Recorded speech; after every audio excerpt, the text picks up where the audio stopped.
Hoje eu quero falar um pouquinho sobre mania, o que que é isso, né? Muita gente não sabe o que é mania, eu mesmo nunca tinha escutado falar sobre isso ou conheci essa doença antes de estudar ela na faculdade. Como a gente falou da depressão, e a depressão ela é mais comum e as pessoas conhecem mais, a gente tem um antagonista da depressão que seria a mania.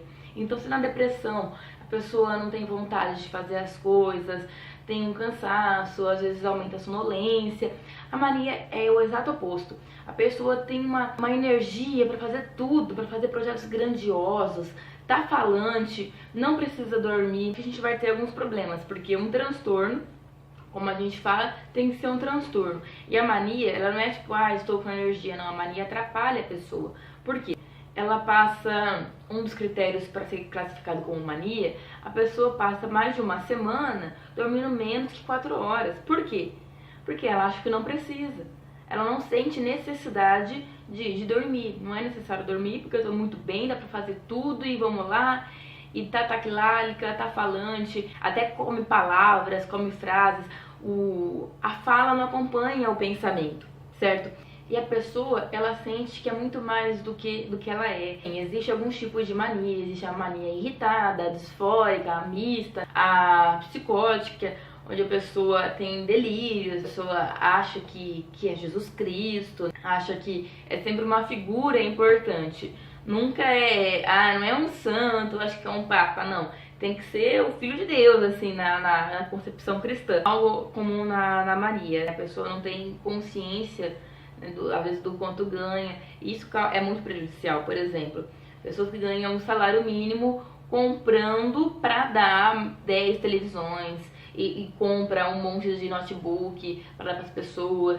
E a pessoa começa a dar suas roupas, dá tudo e compra enfim, é algo problemático porque e se essa pessoa for a que sustenta a família?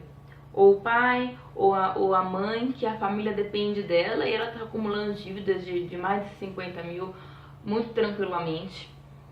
Sem falar da atividade hipersexual que pode ter e que é comum você ver. Então a pessoa ela começa a se arrumar mais.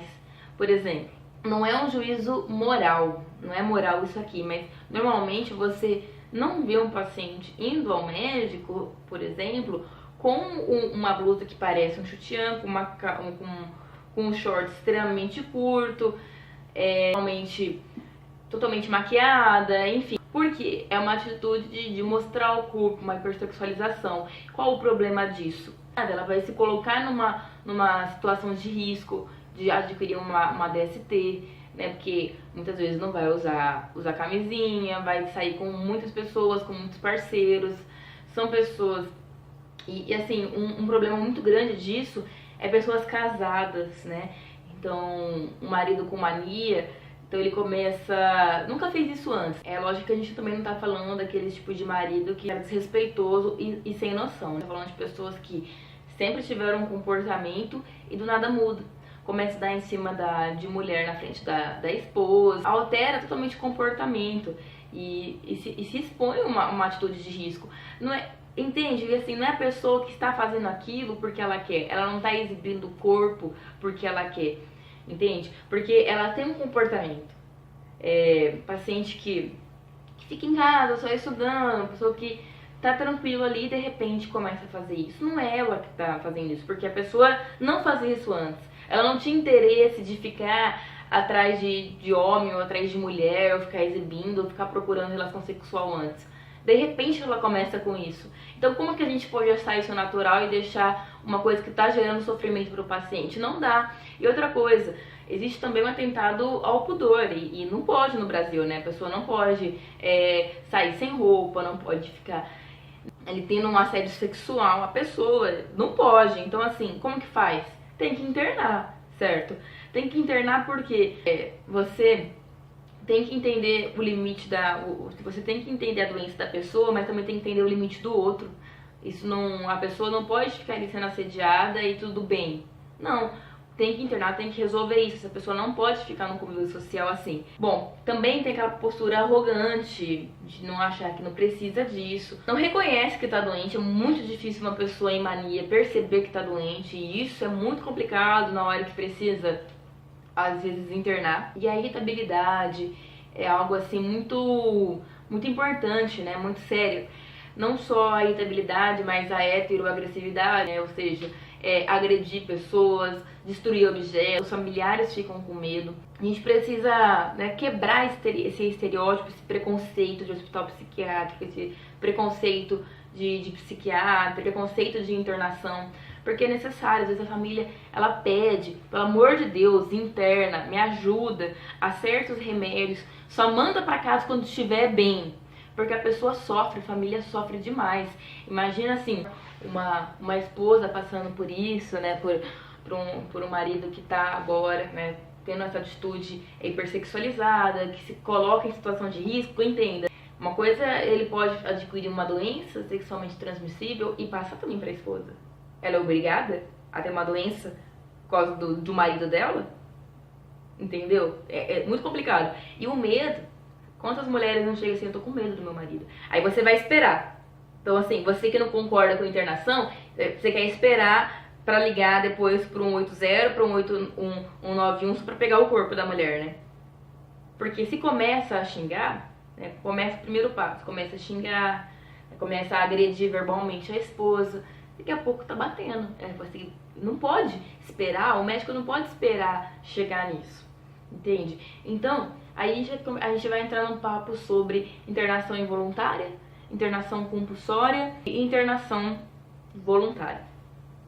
O que é o voluntário? É quando a família chega e fala, não dá, por favor, interna.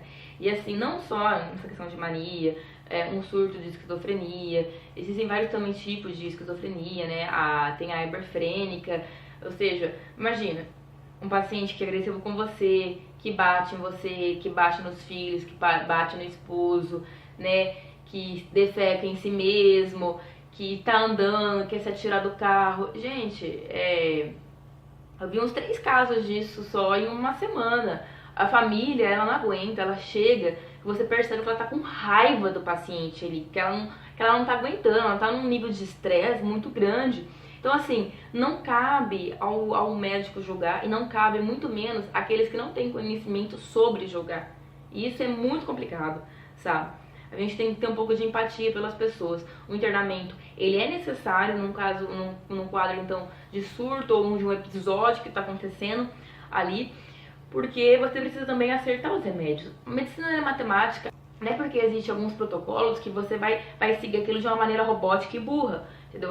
Então peraí, bipolaridade, você vai dar tantos miligramas, por tantas horas tem que dar esse remédio. Não é assim, porque cada paciente vai reagir de um jeito à medicação. Primeiro, nesses casos de mania, você vai ter que dar estabilizador de humor, vai ter que dar lítio, né, e outros remédios. Você não pode falar assim, não, toma isso aqui e vai pra casa. Primeiro, quem falou que a pessoa vai tomar? A pessoa tá ali, às vezes, num surto, assim, de não, tô ótimo, que mané remédio de... Não vai tomar. Então, assim, você precisa tomar, você precisa ver os exames, porque o lítio, por exemplo, é um remédio que você precisa tomar muito cuidado com a dose. É um remédio barato, um remédio bom. É um remédio que a gente tem aí de primeira linha, que primeira escolha, que usam para estabilizar o humor.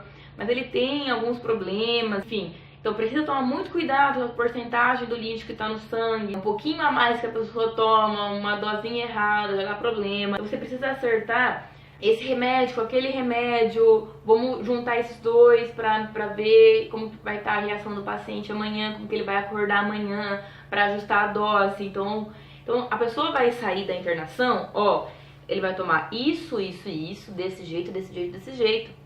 É uma conduta individualizada. Cada paciente vai ter uma dose ideal para conseguir resolver o problema dele.